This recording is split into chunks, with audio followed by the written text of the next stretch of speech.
কেমন আছেন সবাই? আশা করি সবাই ভালো আছেন। সবাইকে জানাই মনিদিয়া ব্লগসের একটা নতুন পর্বে স্বাগত। তো দেখুন, সকাল সকাল উঠে ভাবলাম আজকে রোববার, রাধিকা এসে কাজ করে যাবে, তার আগে কড়াইয়ের কাজটা আমি সেরে ফেলি, তারপর ধুয়ে দিয়ে গেলে রান্নাবান্না শুরু করব। তো দেখুন, এক ঝুড়ি আম কেটে নিয়েছি, এই দেখুন। তো এই আমগুলো একটা আমও কেনা নয়, এগুলো সে আমার ননদের স্কুল থেকে এনেছিল, বড় বড় দুটো আম দিয়েছিল। দেখুন এখনও কচি, যে হাফ হাফ করে দেখুন কেটে নিয়েছি, কেন অনেক বড় আম দেখিয়েছিলাম। আর আমার জায়ের বাপের বাড়ি দিয়ে আম নিয়ে এসেছিল, ও দিয়েছিল। তো ভাবলাম কী করি, তো আচার করে ফেলি। এবছর এখনও আচার করিনি, কেন মন মেজাজও ঠিক ছিল না। এখনও বাবান কতদিনে পাটা ঠিক হবে, তো আবার সোমবার দিন নিয়ে যেতে হবে ওপারে চন্দননগরে। তো আবার খুলে প্লাস্টার করবে, অপারেশন করতে না হলেও আবার প্লাস্টার করবে। মোটামুটি মাস দেড়েক ওরকম থাকবে, তারপরে আবার চলাচল শুরু করলে কবে ডিউটি যেতে পারবে। তো যার জন্য আর মনে হয়নি যে করি, কিন্তু এতগুলো আম রয়েছে, তাই ভাবলাম। দিয়াও বলল যে মা আচার করে ফেলো, তো ওই জন্য কেটে নিয়েছি আমগুলো। তো আমগুলো ধুয়েই কেটে নেওয়া, এগুলো আর আমি জলে দেব না, এগুলো এখন একবারে নুন হলুদ মাখিয়ে নেব, আর একটা মশলা রেডি করে নেব। তো চলুন, আজকের আপনাদের এই আমের আচার, যে সবাই করতে জানে না এমন কেউ নেই, কিন্তু আমি আমার পদ্ধতিতে আজকের এই আমের আচার করে দেখাবো। তো চলুন যাই, এবার এগুলোকে নুন হলুদ মাখিয়ে নিই, তারপর একটু জলটা ছেড়ে যাবে যেই, তারপর জলটাকে ফেলে দিয়ে তার আগে একটা মশলাও রেডি করে নেব। তো চলুন যাই, এবার কিচেনে গিয়ে সব করে ফেলি। এই যে নুন হলুদ দিয়ে দিয়েছি, এবার মাখিয়ে রেখে দেবো। দেখুন, এই বড় ডেকচিটার এক ডেকচি আম, তো এবার এটাকে একটু ভালো করে মেখে নেব, মেখে রেখে দেবো। এটা অনেকক্ষণ মাখানো রাখা, এটা অনেকটা বসে গেছে। এবার জলটা আমি ছেঁকে নেবো, আর একটা চলুন মশলা বানাবো, সেটা দেখিয়ে দিই। কড়াইটা গরম বসিয়ে দিয়েছি, দিয়ে দেবো এই যে এখানে মশলা দেখুন রেডি করে রেখেছি। এটা মৌরি গোটা, এই যে গোলমরিচ, পাঁচফোড়ন, সর্ষে, জিরে, শুকনো লঙ্কা, এগুলো একটু শুকনো আগে আমি ভেজে নেব। তো আগে এই যে পাঁচফোড়নটা দিয়ে দিই, তো একে একে এগুলো সব দেবো, দিয়ে একটু হালকা এই যে সর্ষে সব দিয়ে, তারপর মৌরিটা দিয়ে দেবো, সব দিয়ে একটা মশলা তৈরি করে নেব।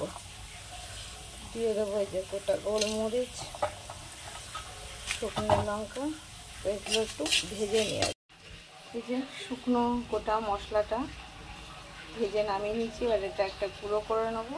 এই যে জলটা ওর মধ্যে ঝরিয়ে দিয়েছি, ঝুড়ির মধ্যে আবার ঢেলে, তো আগে এটার একটা গুঁড়ো করে নিই। যে গুঁড়োটা করে নিচ্ছি, কড়াইটা আবার বসিয়ে দিচ্ছি। এবার দিয়ে দেবো তেল, দিয়ে দিচ্ছি সর্ষের তেল বেশ কিছুটা, আর দিয়ে দেবো এই যে কটা গোটা শুকনো লঙ্কা আর এইটুকু পাঁচফোড়ন। তেলটাকে একটু গরম হয়ে যাক, দিয়ে দেবো এর মধ্যে এবার গোটা শুকনো লঙ্কাগুলো,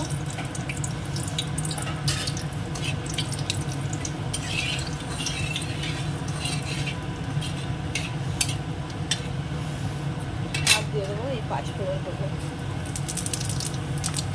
একটু শুধু ফ্লেভারেরই জন্য, ওই জন্য অল্প একটুখানি দিলাম। এবার এর মধ্যে আমগুলো দিয়ে দেবো, একটু আগে ভেজে নেব আমগুলো তেলের মধ্যে।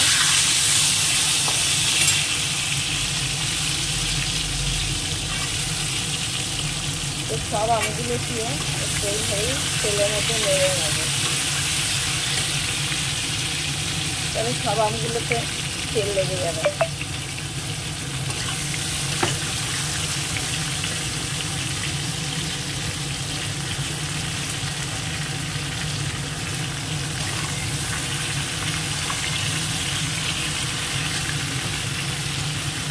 আমগুলো একটু নাড়িয়ে নাড়িয়ে এইভাবে লাল লাল করে ভেজে নিচ্ছি। এবার এই যে গুড়টা নিয়ে এসেছি, ভেলি গুড়, সেটা দিয়ে দেবো।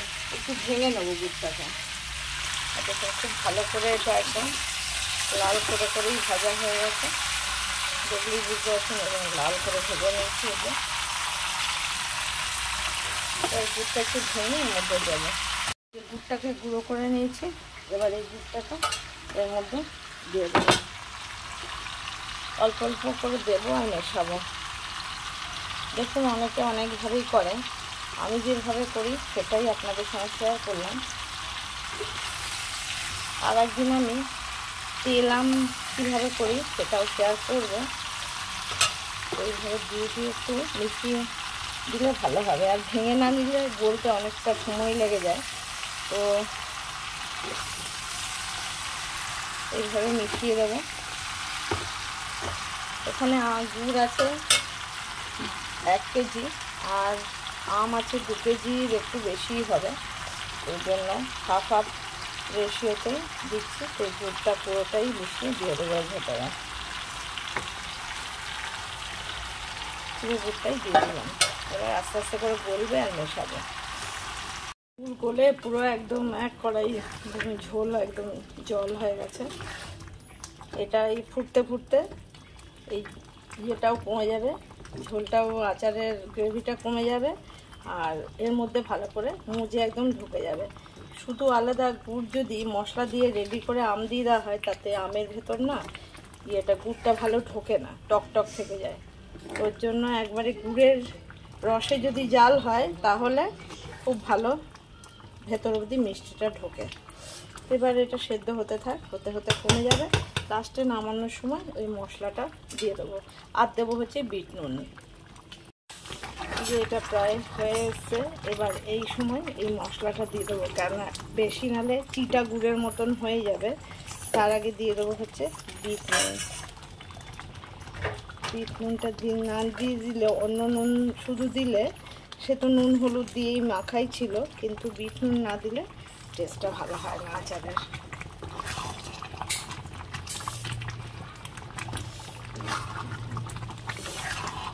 এত ভালো আমের জাতটা, একদম সে পুরো মাংসাশা হলো একদম। ব্যাস, আর বিট নুন দেবো না। এবার এই গুঁড়োটাকে অল্প অল্প দেবো আর মেশাবো। তাহলে এক জায়গায় পুরো দিয়ে দিলে উপর নিচ পুরো মিশবে না, তোর জন্য উপর নিচ করে মেশানোর জন্য অল্প অল্প করে এইভাবে দেবো আর মেশাবো। পুরো মশলাটা দেওয়ার পরে পুরো কালারটাই চেঞ্জ হয়ে গেল, আর হয়েও গেছে। আর বেশিক্ষণ এটা জাল দেওয়া যাবে না, তাহলে পুরো খাওয়ার সময় চিটা গুড়ের মতন চিটচিট করবে, একটু গ্রেভিটা পাওয়া যাবে না। তো যাই হোক, এই যে হয়ে গেল আমার আজকের মতন আমের আচার। যদি ভালো লাগে একটা লাইক করবেন, বেশি বেশি করে শেয়ার করে দেবেন, আর সাবস্ক্রাইব করে দিয়ে পাশে থাকবেন।